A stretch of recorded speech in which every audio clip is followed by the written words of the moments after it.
one of the most amazing narratives in this all-time great narrative-generating machine of the National Football League, where you can't make stuff up. One of the crazy narratives that kind of nobody saw coming, certainly at this point last year, is that we would see a rerun, a repeat, to use the TV phrase. That last year, the Bears were first overall on the clock, thanks to a gift from the Houston Texans winning their last game, giving the Bears the first overall pick, and we thought that that was a blessing in disguise. And it turned out to be a blessing in disguise for the Houston Texans, because the Texans wound up picking second. They get C.J. Stroud, who winds up being one of the most incredible rookie quarterbacks we've ever seen. And the Chicago Bears decide to trade the pick and not Justin Fields. The entire Super Bowl in Phoenix, where the Kansas City Chiefs won, was about what are the Bears going to do with the first overall pick? Will they use it, or will they trade Justin Fields? And at the end of the day, they traded the pick and kept Justin Fields. And now here we are again, where the Carolina Panthers, who traded up for that number one overall pick and chose Bryce Young, were so terrible that the Bears have the number one overall pick again, and the Kansas City Chiefs have won the Super Bowl again. It's a rerun. Except the difference between last year and this year is the decision isn't as easy. It's not as cut and dried, because the quarterback group, let's put it in perspective, last year, nobody saw C.J. Stroud's rookie season coming. Because if we had, the Chicago Bears would have swapped out Justin Fields for his successor. He would have succeeded Justin Fields at Ohio State and Chicago. But nobody could see that coming. The evaluation wasn't there. So this year, though, Caleb Williams is the clear-cut number one overall pick. Clear-cut. We were even seeing that last year, because he was, at this point last year, the Heisman Trophy winner. And the conversation was, if Caleb Williams was in last year's draft, would he be number one overall over Bryce Young, over C.J. Stroud, over Anthony Richardson? And I think overall the answer would have been yeah. Yeah, because he looked a hell of a lot like Patrick Mahomes too then. So unbelievably, Ryan Poles is right back in the same position as last year. First overall pick in his hand, people calling his cell phone nonstop, I imagine, for that first overall pick. And last year, it was, I think, in the Bears' mind, cut and dried that Justin Fields was their choice to stay, rather than use the pick on, at the time, everybody thought, Bryce Young. This year, totally different story. Can't make it up. Unbelievable. Ryan Poles today, back at the Combine, asked again about what are you going to do with your first overall pick. Are you going to use it? Are you going to trade it and keep Justin Fields? Or are you going to use it and trade Justin Fields? And this time around, the answers are definitely different. It sounds like the guy is 100% considering keeping it and using it. He was asked flat out about trading Justin Fields. And last year, his answer was, well, I don't know. This year, it sounds like, well, he was asked flat out about the process about Justin Fields being traded, and here was his answer. What is if you decide to draft a quarterback, what is your motivation to trade Justin before free agency starts, knowing that there might be a premium on that? Yeah, again, it just depends on what opportunities pop up. I will say this, I think you guys know me well enough now.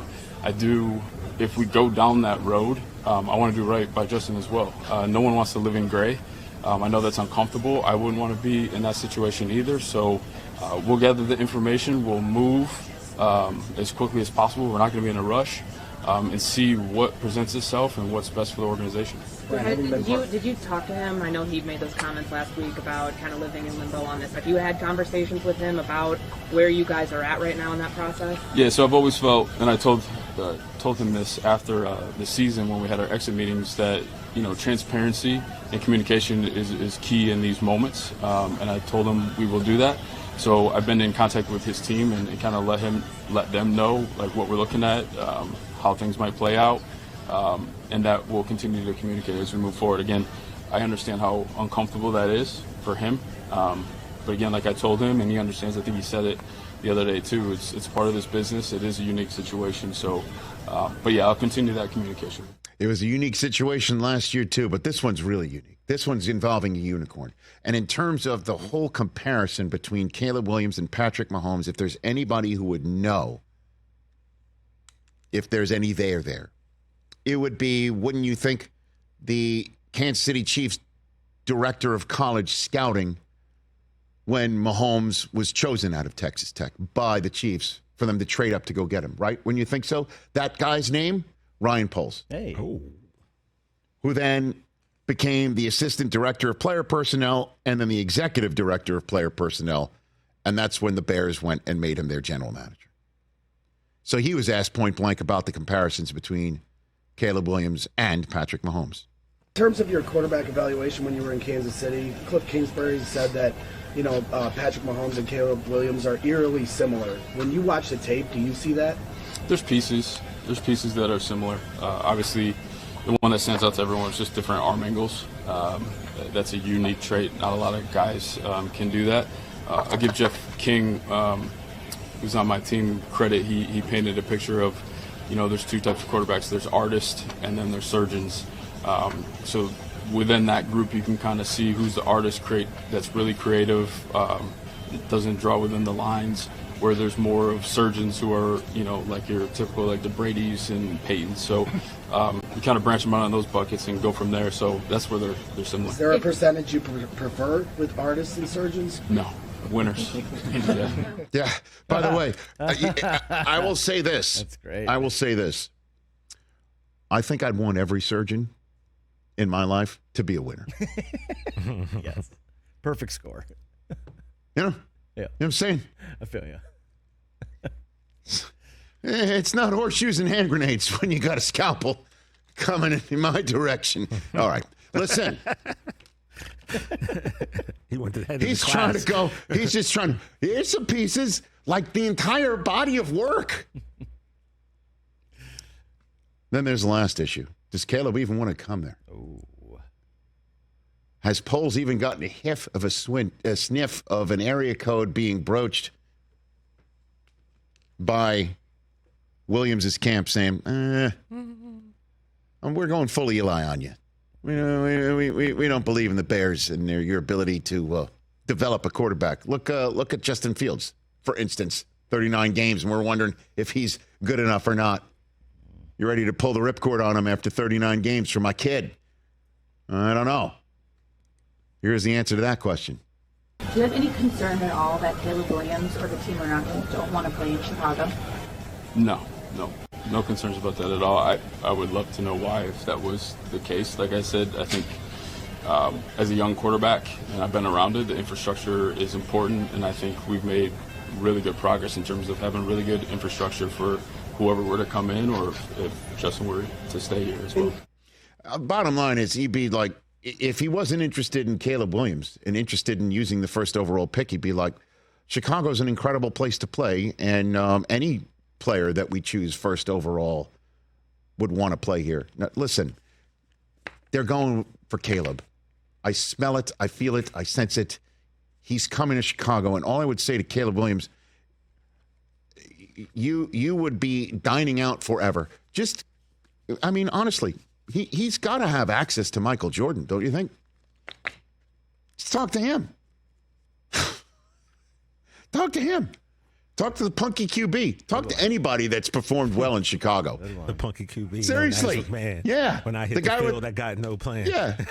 The guy with the Roselle headband. Right. Ask him. Punky QB. Super Bowl shuffle. Come on. I can feel it. Honestly, They are any Bears fan. They are waiting. They are waiting to crown his ass, to use the vernacular of the day and the sport. It sounds. I don't. Maybe we'll do this in a future show. But I'd love to hear the soundbite of Ryan Poles ask the same question at last year's Combine. It's a different tenor to the conversation. And it sounds like they're going to make a move fast. New league year starts March 13th. March 11th is when you can start chit-chatting with other people's free agents. And before all that, like, say, this week, is where you can come up with a framework of a deal. 15 days. And a spot where Justin Fields might go is Atlanta, and their head coach joins us in hour 3. Catch the Rich Eisen Show every single day on the Roku channel, 12 to 3 Eastern, for free.